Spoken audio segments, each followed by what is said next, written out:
All right, I got a spooky topic for Halloween. The 5 most common ways that we tend to self sabotage.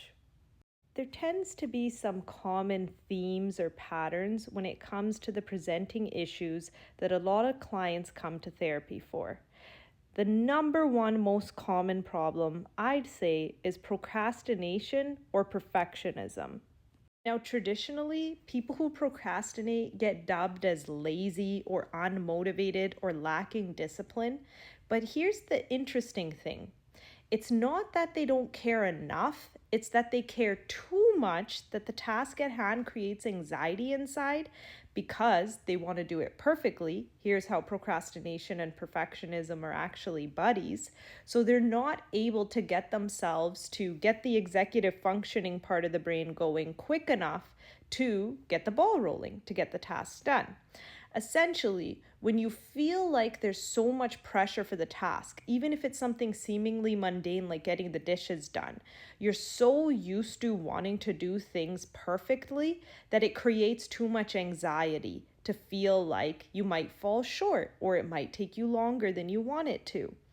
That aspect comes in terms of when our self-worth and identity has been fused to productivity or our performance, usually very common in children who had a messaging of conditional love from their parents, where parent is either inadvertently or advertently saying, you're accepted, loved, and you belong when you're making me happy, when you're doing your chores, when you're getting good grades, when you're giving me something good to say about you amongst my community and extended family members.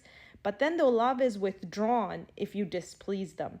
So this type of pressure comes a lot from immigrant parents because they feel like they don't have the luxury of having too much leeway in terms of making mistakes or blunders. So they end up putting a lot perfectionistic expectations on their offspring because they think that's the formula for success when the majority culture members have one up on them because they don't have to face the same adversities that ethnic minorities do. Essentially, parents accidentally set the precedent that in order to be safe, in order to survive in this world, there's no room for error or making mistakes. So the stakes are really high for any type of task, whether it's academic, professional, personal. Things feel more serious than they really are because it seems like if you mess up, if you don't do well, you might not eat. So, this primitive mechanism of needing to do everything to a T actually then creates anxiety, scarcity, fear, and uncertainty inside, which are unpleasant emotions. We tend to want to avoid them. When we're avoiding something, we tend to disassociate from it. Hence, we immerse ourselves in distractions and avoidance tendencies, which is procrastination in a nutshell. Have you ever had that thing where, let's say, you had an assignment due, but instead you decide to organize your whole room? It's because the decoy task has less emotion attached to it rather than the original task, which has a due date or an expectation tagged onto it, which reminds us of all the parental expectations, which feel really heavy because our acceptance from our parents hinged upon how happy we were keeping them with our performance and our achievements. The other thing to note when we're procrastinating is sometimes it's not just about anxiety, it's also about our reward system. So, when we grow up in a household where there's a lot of chaos and conflict and uncertainties, the next day can't be predicted based on how the day before it was. Our reward system in our brain, like our dopamine circuit, the happy chemical, it doesn't get created like in a household where there wasn't all that dysregulation and conflict. Thus, we never learn how to have seemingly normal things make us happy. So the bar gets really set for what type of activities can make us happy and feel rewarded in our brain. This means we need high stimulating activities to give us that dopamine hit, whereas a child whose reward system got developed regularly wouldn't need all that much exciting stimuli in order to have the same dopamine hit. So this comes down to when we procrastinate the boring task for example, of chores, because our brain only wants to seek the happy, exciting tasks because it never learned how to have that threshold and tolerance for the seemingly boring tasks. We can also have fear of failure going on because our parents were way too strong with their consequences and punishments and discipline. This can really plant a seed that messing up can become threatening or dangerous. Therefore, we stop trying. There's no need to be vulnerable and have a chance of messing up and making a mistake. So let's just avoid that risk altogether and procrastinate, delay the thing that's making us anxious. This is probably the third way that our upbringing ties into procrastination tendencies in adulthood. Next, here's one that is all too familiar, probably for most of us: maladaptive coping mechanisms. Now, because we're not taught this stuff in schools, emotional regulation, how to go from a negative emotion to a positive emotion, it's not really readily available in our mental toolbox. Nowadays, sure, they're weaving mindfulness into the curriculum in schooling, but this is a fairly new thing. So, what did we learn? We learned to distract ourselves, use our phones for escapism, binge watch shows, drink alcohol for escapism or numbing emotions or self-medicating. Using food is really common. It's almost like we earned the right after a bad day or a negative experience to go satiate and soothe our senses with food or other substances.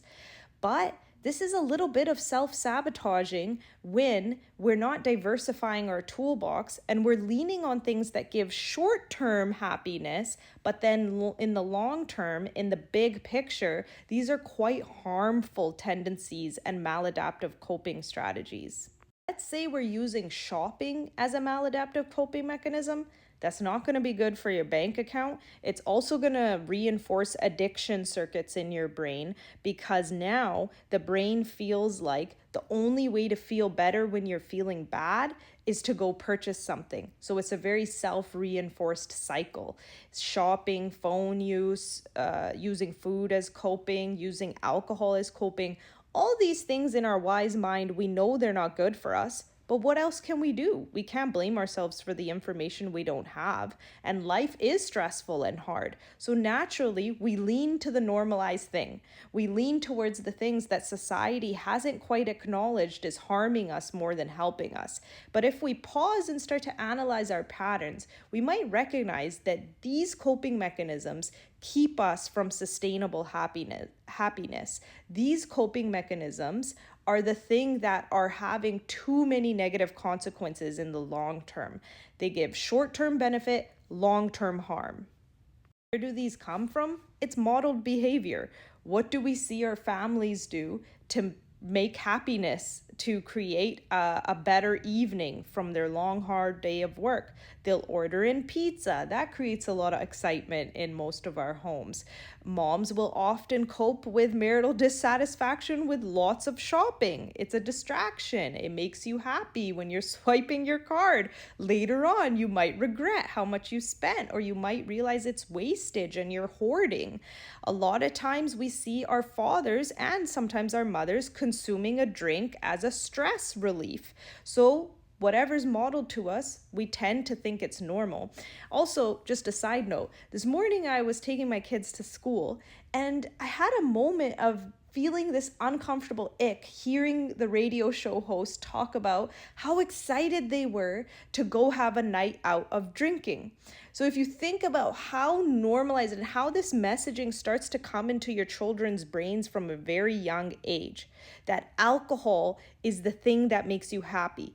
Alcohol is the substance that you go consume if you've had a hard time or a hard day or a stressful work day. This is the thing that is your reward or your reprieve. But is alcohol actually doing anything good for you? Or is it escapism? And is it damaging your body? And is it shrinking your brain and thus making it less likely that you're going to pause and assess what is this little poison that I'm pouring into my body that society has so normalized? I could go on for days in regard to my honest opinion about alcohol and the role it plays in society as a way to dumb down the collective, but I kind of risk sounding like a conspiracy theorist when I get started on that topic. But it's really important to just pause and analyze, what am I doing? Why am I doing it? And how is this going to impact me in the long run? The third most common way we tend to self-sabotage is within our interpersonal relationships. Now, let's say if you had an attachment wound, meaning you didn't have all that much of a healthy relationship with one of your caregivers or both of your caregivers when you were growing up. This is the blueprint for how you're going to connect with your colleagues, your friends, your siblings, your romantic partner. All those wounds that came from childhood, if we don't resource them and heal them, they end up showing their face later on in life. So let's say you've made a new friend and you're getting along great and you're cracking jokes and you're really connecting with this person. But then all of a sudden you do something really out of pocket and toxic, and maybe you gossip about them or you share a secret that they've had, and then you're like, why am I like that? Why did I just mess that up? You're self-sabotaging something good because it's poking at the wound of what you didn't have when you were younger. So if we don't heal our root trauma, it'll always find a way of manipulating its way into your adult relationships and make you have regret and remorse for why you just can't seem to keep it adaptive and healthy and non-toxic with the connections you have now as a grown-up. True vulnerability and connection and the intimacy that comes from relationships might spook you because you've been wounded from the closest relationship you ever had. Maybe they abandoned in one way, maybe they were rejecting in another way, maybe they were straight out too harsh and critical of you. Whatever it is, a computer program, so to speak, has been planted that close people have the capacity to hurt and wound you. It's too vulnerable to go be close to other people later in life. So you mess it up. You sabotage it. You do something or the other to kind of have one up on the person and say, haha, I hurt you first, or I have this wall up so you can't even hurt me. But if you really think of it, being guarded and closed off or always sabotaging relationships, it doesn't let you fully enjoy all the beauty of love and connection and what life has to offer. Fourth most common self-sabotaging pattern that usually comes up in working professionals or even with parenthood is imposter syndrome. Sometimes we can feel like we're faking our skills and qualifications and that other people are somehow going to be on to us and realize that we're not actually qualified for what we're doing. This usually comes when we haven't had enough external validation and we don't have a nice foundation and base to build our self-esteem and confidence from. So any success that we do have, it feels fake. It feels like it's standing on a house of cards because we didn't have that original base, which naturally as humans, as infants and children and adolescents, we look to our caregivers and our immediate environment to give us that positive reinforcement and reassurance that we are on the right track, that we are intelligent, that we are competent, that we are skilled. If we don't get that and instead we're getting criticism, instead we're getting shamed, instead we're getting doubted or rejected, then we're not going to have that strong footing and anchor to kind of branch out from. You might feel like a fraud and feel like you just got a lucky break, that for some reason you ended up getting that degree or you ended up landing that job or receiving that promotion.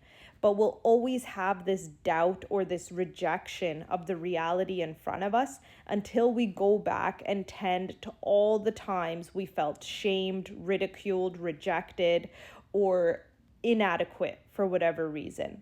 Self-esteem and confidence work really comes from the inside out, but first we have to acknowledge the wounding that came from the outside in. So it's a little bit of retroactive looking backwards in order to look forwards and to be able to actually own who you are as a person and your successes. Last but not least, we have one that is all too common and well known, people-pleasing tendencies. Sometimes we feel like our safety and survival hinges upon how happy we're keeping everyone around us. Typically, this will come about if, let's just say, for example, we have a father who has alcohol dependencies. Then we think that if we do all the chores, get good grades, we're the funny one, we're going to somehow keep the home environment less likely for conflict to ensue, or less likely for that parent to go reach for the substance if their child is making them happy. So it's basically over owning the responsibility for those around you in terms of their happiness, in terms of the mood, in terms of the ongoings of your environment, taking too much accountability and taking on responsibility that's really not yours. If you're putting everyone else first, then that means you could be putting yourself last. This will mean you're not practicing good self-care. This could mean that you're putting your own aspirations on the back burner. It feels unnatural and foreign for you to be self-preserving, to be self-loving, and to take care of your own needs. It feels like if you start to do that, a danger or a threat might come around the corner and catch you off guard and land you in a sticky situation or in a dangerous situation. A lot of times this comes when we've learned that not being keenly attuned to the environment, the wants and needs of those around us, could mean we're caught off guard in terms of someone being aggressive towards us, conflict happening around us, or some sort of negative outcome in regard to us not prioritizing the happiness of everyone around us. So this self-sabotaging behavior means our environment has usually changed because now we're adults and we march to the beat of our own drum, more or less, but we still feel like we need to serve and never say no and have really lax boundaries in order for our life to be threat-free, psychological threats or physical threats. I hope you guys enjoyed this talk about the 5 most common ways people tend to self-sabotage. Like I always say, everything's malleable. Mental flexibility is possible. It is within reach. We just have to learn and adopt and implement the skills that allow us to combat some of these underlying issues which do tend to stem from childhood. As usual, thank you all for watching. Be sure to leave me a comment and like this video if you found it helpful. See you guys next time.